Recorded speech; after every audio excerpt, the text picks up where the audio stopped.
پرون منګه د دې تعریف کړو Windows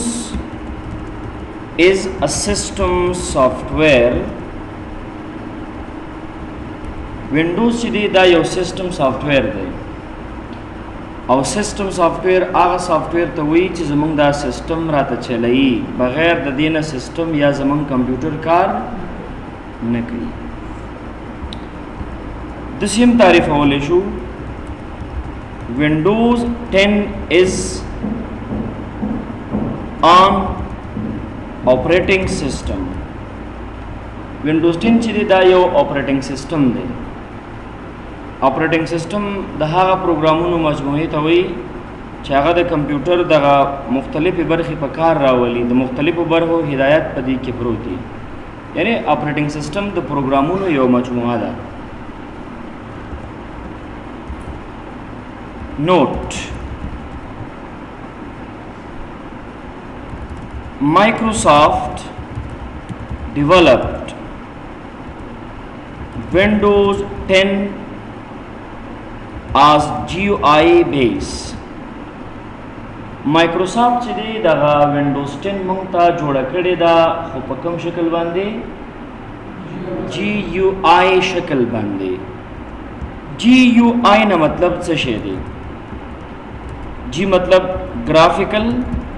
یو نه مطلب دی یوزر آی نه مطلب دی انټرفیس یعنی مایکروسافت چې دی دا وینډوز 10 په داسې یو شکل جوړه کړې چې تاسو هر کار ډیر په اسانۍ سره کولی شئ لیټ سپوز کله چې موږ یو نوی یوزر اکاونټ جوړو ګوره ښه موږ هر کار په کلیک سره کوو کوډینګ کمانډز دې شیانو ته ضرورت نشته کنټرول پینل باندې کلیک کوو یوزر اکاونټ ته مثال راځو بیا یوزر اکاؤنٹس بیا مینیج انادر اکاؤنٹ بیا نیو یوزر او بیا ایڈ سمون ایلس دی طریقې سره مخکې ځو یعنی هر کار کلیک کلیک کلیک کلیک کلیک هدف دا دی موږ دلته وویلې چې مایکروسافت کمپنی دا وینډوز 10 موږ ته جوړه کړې ده خو کوشش یې کړی چې ټول کارونه موږ په GUI دی کې لکه موږ ته اسانه کړی دی پرون تاسې وویلې که نه مخکې موږ سره یو اپریټنګ سیسټم و د DOS په نوم باندې چې دا یو مخفف دی د ډیسک اپریټنګ سیسټم کله چې وینډوز 10 نه وه وینډوز 8 نه وه وینډوز 7 نه وه وینډوز XP نه وه یعنې ډېر پخوا مایکروسافت دغه شان یو اپریټنګ سیسټم جوړ کړی و د هغې نوم ډاز و هغه چې به کله تا په کمپیوټر کې انسټال کې نو تا ته به دغه شان ته یو تک بلیک تور سکرین به درته راغی بس تا چې به هر یو کار کولو نو تا به دلته چې دی کوډ لیکلو هغه کوډ نه وروسته به کار کېدو لکه ګورئ که زه اوس اکسل پروګرام خلاصوم نو ډېر اسانۍ باندې خلاصولی شم دلته راځم لیکمه اکسل او د هغې نه وروسته بیا دې باندې کلیک کومه اکسل راته خلاص کوم کوډینګ مې وکړې نه خو که چېرته تا سره ډاز اپریټنګ سیسټم انسټالي یا هغه وخت کې به چې تا اکسل خلاصو نو تا به داسې لیکل سټارټ اکسل دا کمانډ به دې ورکوو بیا هغې نه وروسته به اکسل خلاصېږو داسې کمانډز به وو نو دا چې دی اوس که نه دغه کوم پروګرام چې تاسو خلاص کړی دې ته GUI نه وایي ځکه دلته یو کار کلیک سره نه کېږي دلته په کوډینګ باندې کېږي کار کمانډ باندې کېږي دې ته CLI پروګرام وایي دې ته کوم پروګرام وایي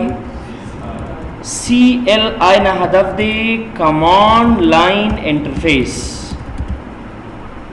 کمانډ لاین انټرفیس مینز چې کله تاسو یو کار کوئ او اکشن پرفارم کوئ نو تاسو به کوډ کوي نو مطلب شارټ کټ داسې وایو چې دوه ډوله پروګرامونه موږ لرو یو هغه پروګرامونه دي چې هغې کې موږ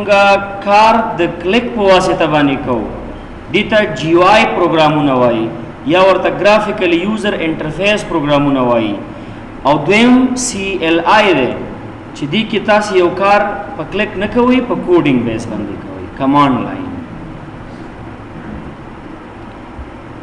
تاسو ذهن په دې خبره خلاص شو که نه نو بس لنډ خلاصه د دې خبرو دا ده چې وینډوز 10 دا یو سیسټم سافټویر دی مایکروسافټ جوړ کړی او ډیر کارونه پدې کې منګه په جی او آی شکل کې کوو یعنی په کلیک سره پدې کوو دا د کمپیوټر د لپاره ډیر یو اهم سافټویر دی کچې ته دا په کمپیوټر کې نه نو بیا زمون کمپیوټر کار دسی بنه وایو چې وینډوز نه په کمپیوټر کې کمپیوټر به کار نه کوي نه د وینډوز په شانته نور سافټویرونه هم شته دي لکه لینکس لکه میکنټاش لکه یونیکس دغه اپریټینګ سیستم دی وینډوز سرور کنه دسی بوایو چې په کمپیوټر کې کله سیستم سافټویر نه وي کمپیوټر کار نه کوي او دا وینډوز د سیستم سافټویرونو یو ډول دی خو شو دي خبره باندې ها پدې مونږ به ان شاء الله را روانو درسونو کې غږیږو هم چې تاسو په خپل کمپیوټر کې وینډوز 10 څنګه انسټالول شي څو طریقو باندې څو ډول وینډوز غانې لرو په دې ان شاء الله روان درسونو کې خبرې کوو فرازو اوس مونږ تاسو عملی سٹارټ د څه اخلو کله چې تاسو په کمپیوټر کې وینډوز 10 انسټال کړی وي او کمپیوټر تاسو چالان کړي دا اولنۍ کوم صفحه چې تاسو ته په سکرین باندې ښکارا کیږي دی صفحه ته لاک سکرین صفحه وایي کله چې کمپیوټر چالان کو نو موږ سره اولنۍ صفحه چې راځي دای کنه دغه کومه صفحه وایي لاک سکرین لاک سکرین نه مطلب څه شی دی یعنی د لاک سکرین څه کارونه دي لاک سکرین کې تاسو خپل ډیټ اینڈ ټایم کتلی شئ دا شانته د بیټری سټیټس معلومولای شئ دلته دا شان د وای فای یا انټرنیټ نیټورک سټیټس معلومولای شئ دلته دا شان که تاسو الارم سیټ کړئ دلته راځي دا شان که کوم میسج تاسو ته راشي دلته ښکاري ویدر انفارمیشن یا د هوا حالات تاسو ته معلومېدی شي که چې د انټرنیټ تاسو سره وي بعضې داسې نیوز دي مطلب چې هغه موږ ته په دې لاک سکرین باندې شو کېږي دا ګورئ که نه ټایم راته ښیي ویدر حالت بل ته معلومیږي درته که چې د انټرنیټ وصلي دلته د بیټري معلومات درکوي د وای فای یا انټرنیټ نیټورک انفارمیشن درکوي شته که نه اوس که چې ته انټرنیټ وصلي به د غزیانو کې بیا نو هغه نیوز یا خبرونه هم درته شو کوي کوم مهم خبرې چې راځي دې ته لاک سکرین وایي کله چې تاسو بیا کلیک وکړئ د لاک سکرین باندې د لاک سکرین نه وروسته یو بله صفحه راځي دې ته بیا ساین ان سکرین وایي دې ته څه وایي ساین ان سکرین دویم ساین ان سکرین ساین ان مینز داخلیدل یعنی دا داسې یوه صفحه ده چې دلته موږ خپل سیسټم ته د دې نه تېرېږو یعنی تاسو به دلته خپل اکاونټ انتخابوئ لکه اوس عادل افغان د هغې نه وروسته بیا به د هغې اکاونټ پاسورډ لیکئ کلم چې تاسو د اکاونټ پاسورډ ولیکئ او بیا انټر پریس کړئ نو تاسو به سیسټم ته داخل شئ ذهن هم په دې خبره خلاص شو که نه ساین ان معنی څه ساین ان داخلېدل یعنی په ساین ان سکرین کې ګټه دا ده او د دې وظیفه دا ده چې تاسو به خپل یوزر اکاونټ سلیکټ کوئ او د یوزر اکاونټ نه وروسته به تاسو بیا خپل پاسورډ لیکئ او بیا به سیسټم ته ننوځئ ښه که تاسو ته چېرته کمپیوټر کې وینډوز 7 انسټالي نو بیا تاسو سره لاک سکرین او ساین ان سکرین په دې شکلونو باندې نه وي بلکې وینډوز 7 کې بالکل لاک سکرین نشته لاک سکرین وینډوز 7 کې بیخي شته دی نه خو چې کله د ساین ان سکرین نه مخکې تیر شو پاسورډ ورکو اکاونټ ته داخل شو دلته چې دا کومه ساحه یا کومه صفحه تاسو ته ښکاره کیږي دی ساحې یا دی صفحې ته ډیسک ټاپ ورته وایي ډیسک ټاپ یعنی زما مطلب دا دی چې دغه ساحه یا دغه ځای ته تاسو ډیسکټاپ ویلی شي. او دلته چې دغه د ډیسکټاپ د پاسه تاسو ته څه ښکاره کېږي دې ته وایي آیکنز. دې ته څه وایي؟ آیکنز. آیکنز خپله یو شکل یا یو سمبول ته وایي. مخکې وویلې موږ وینډوز 10 مایکروسافټ جی او آی بیس باندې جوړه کړې. جی او آی بیس معنا د جی او آی په شکل جوړه کړې ده، یعنی د ګرافیک په شکل، یعنی هر یو پروګرام ته شکل ورکړی چې په کلیک کې درته اوپن شي، کوډینګ ته ضرورت نه، تا ته اسانه کړې ده. آیکن وی شکل یو دغه ته چې تاسو هغه په تر پروګرام پیژنئ. خو دلته بیا دوه ډوله آیکنې وي. اولنی ډول آیکن چې دی هغې ته موږ سیسټم آیکنز وایو، او دویم یوزر آیکنز دي. په دغه ډیسکټاپ کې موږ سره دوه ډوله آیکنې دي.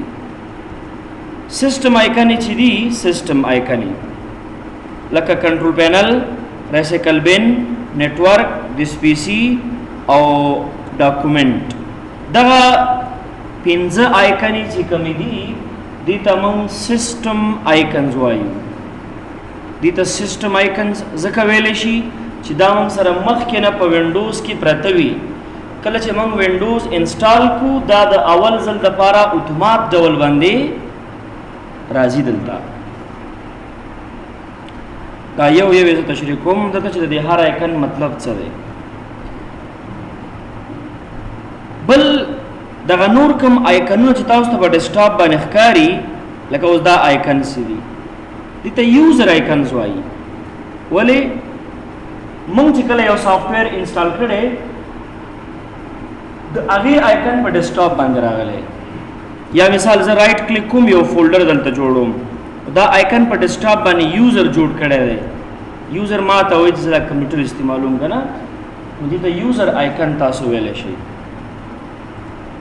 نو په ډیسکټاپ کې دوه ډوله آیکن دي، سیسټم آیکن، یوزر. سیسټم چې آلریډي وینډوز کې کوم خپل آیکنونه وي، او یوزر چې موږ یې جوړ کړو. دلته ګورئ دغه سیسټم آیکنونه وپېژنئ چې دا کم کم وظایف لري. دیس پی سی کله چې تاسې د خپل کمپیوټر سی ډرایو، ډي ډرایو، ای ډرایو، یعنی هغه ډرایوونو ته ځو، ډیټا راخلو یا ډیټا ورکې اچو، نو بیا موږ دیس پی سی باندې کلیک کوو، نو کوم ډرایوونه چې ستا په کمپیوټر کې دي هغه به راځي، لکه سی ډي ای کومه یو اس بي ته وصل کړي هغه دلته راځي. دیس پی سی